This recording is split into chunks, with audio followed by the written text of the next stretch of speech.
The storm had been building over the Thornwood Mountains for 3 days before King Alaric Duskhaven felt it. It was not the rain that struck him. It was a pull, deep and sudden, like a rope, pulling tight around his chest. He was sitting in the middle of a council meeting when it happened. One moment he was listening to his generals argue about border patrols. The next moment, pain shot through his body so fast that he dropped his cup. The sound of it breaking on the stone floor made everyone in the room go silent. "My king, are you well?" one of his generals asked, standing up in alarm. Alaric did not answer. He could not answer. His whole body was focused on one thing only, a feeling he had not let himself feel in 5 years. It was the mate bond. The bond he had broken with his own words, in front of his whole pack, on the night he became king. Her name was Wren Ashcombe. 5 years ago, when he had just become Alpha King, his advisors told him that a king could not have a mate with no family name, no land, and no political power. He had believed them. He had stood in front of the entire Duskhaven pack and said the words that no wolf ever wants to hear. "I reject you as my mate." He remembered the way her face had changed when he said it. She did not cry. She did not scream. She simply nodded once, turned around, and walked out of the hall without looking back. He had told himself for 5 years that it was the right choice. A king could not afford weakness. A king needed strength, alliances, and power, not love. But now, 5 years later, sitting at his war table, with pain ripping through his chest, he understood something he had refused to understand before. The bond had never been broken. It had only been wounded, and now it was screaming at him that Wren was dying. He did not wait for his generals. He did not explain anything. He tore off his royal robes and shifted into his wolf form right there in the council hall, and he ran. The rain soaked into his fur as he raced through the forest, following the pull in his chest like a compass pointing toward the one thing that mattered. He crossed rivers. He climbed over fallen trees. He ran faster than he had ever run in his life, faster than the day he had won his throne in battle, faster than any hunt. 3 miles from the northern border, in a ravine filled with mud and broken branches, he found her. Wren lay on her side, barely breathing. Her skin, which he remembered as warm and full of life, was now pale and gray. Blood soaked through a torn piece of cloth tied around her side. The wound beneath it looked deep, and it looked old, like it had been bleeding for days without proper care. "Wren," he said, his voice breaking as he shifted back into his human form and gathered her into his arms. She was so light, too light. It scared him more than the wound did. Her eyes opened slowly.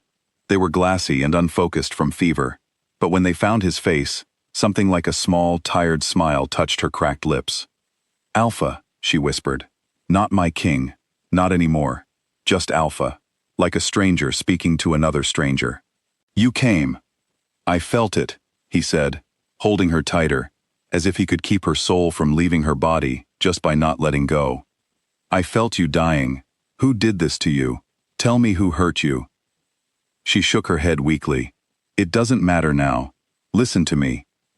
I don't have much time left, and there's something you need to know, something I should have told you 5 years ago. Save your strength," he said quickly. "I'll carry you back. My healers can save you." Alaric. Her voice was quiet, but the sound of his real name, not his title, silenced him instantly. "Please listen."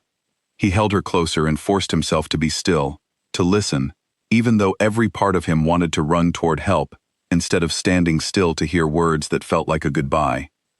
"When you rejected me," she began, each word costing her visible effort, "I ran. I did not know where I was going. I just ran until my legs gave out, about half a day's walk from here, in an old grove that the elders always said was cursed. I thought I was going to die there. Honestly, I wanted to." His jaw tightened, but he said nothing. He only pressed his lips gently to her forehead, feeling the heat of her fever against his skin. "Something found me there," she continued. "Not a wolf. Not quite human either. An old woman. She told me she was the last of what she called the first line, the very first pack that ever existed, long before the kingdom split apart. She said that Grove was the place where the first wolf shift ever happened, the birthplace of all wolf magic. Wren, you're not well. You don't have to. She told me something important. Ren pressed on, gripping the fabric of his shirt with what little strength she had left.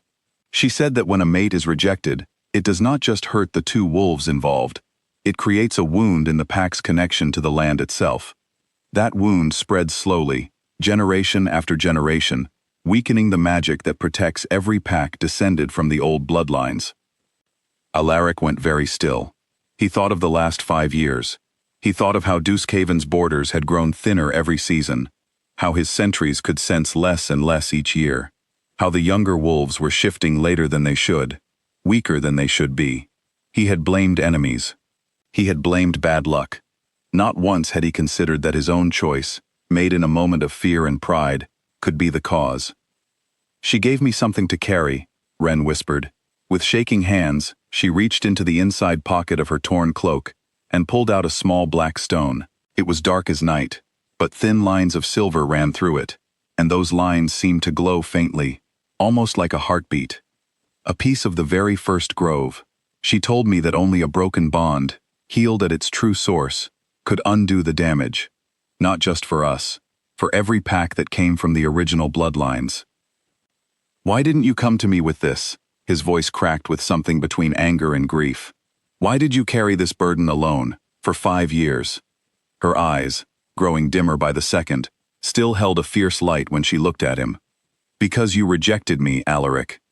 I was not going to beg a king to fix what he broke. I decided I would fix it myself, quietly, and let you keep your throne and your pride." She gave a small, tired laugh. "I suppose pride does not stop claws, though." "There is a way to reverse it," she continued, her breathing growing shallower with every word. "The stone must be placed at the very heart of the grove, but it can only be activated by 2 wolves whose bond was broken and then truly reformed. Not just an apology, not just words, a bond reformed in truth, freely, and completely." "Then I reform it," Alaric said instantly, his voice fierce with desperation. "Right now I take back my rejection. I claim you, Ren Ashcombe, before the sky and the stars and everything that matters." "You cannot," she breathed, tears now slipping from the corners of her eyes. "Not like this.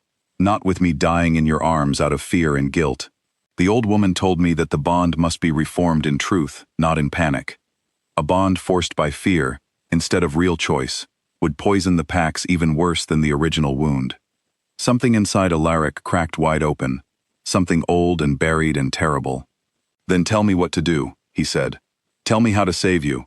I am the Alpha King of Duskhaven, and I am begging you, give me something to do."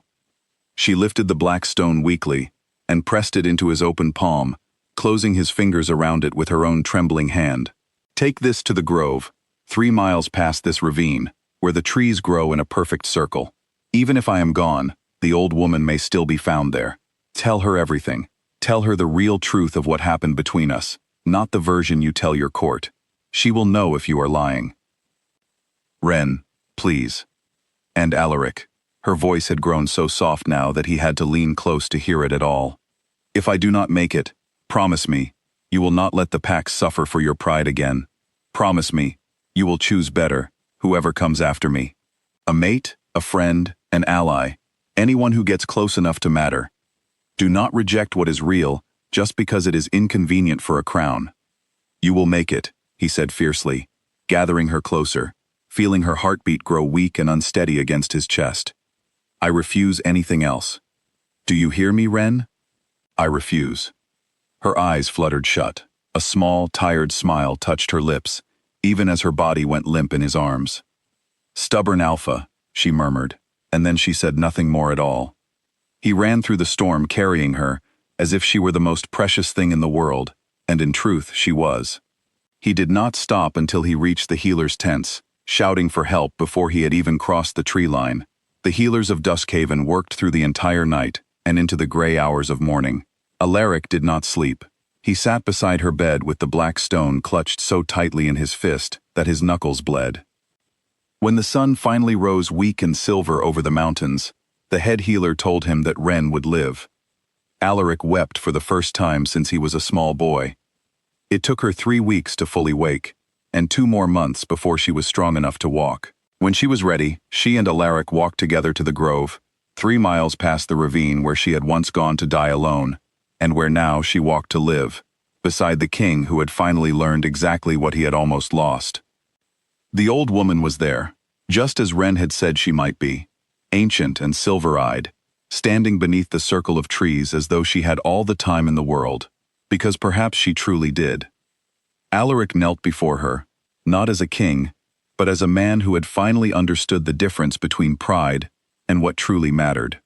He told her everything, the rejection, the years of silence, the pain he had buried under duty and titles, the moment he had felt Ren dying and understood, at last, that some things could never be replaced by political calculation.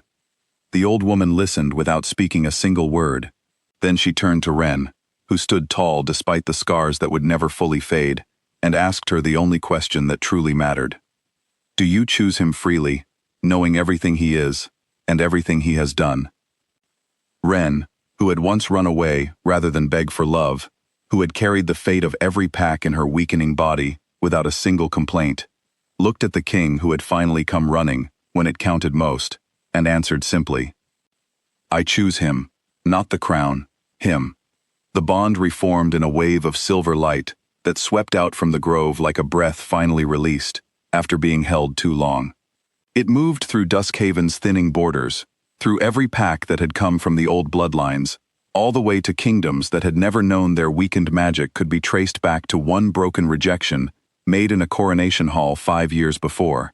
Stories about that night would later be told differently in every kingdom. Some called it the night the wards renewed, others called it the Silver Storm. But in Duskhaven, and in every pack that felt the old magic return stronger than it had been in 100 years, the true shape of the story never changed.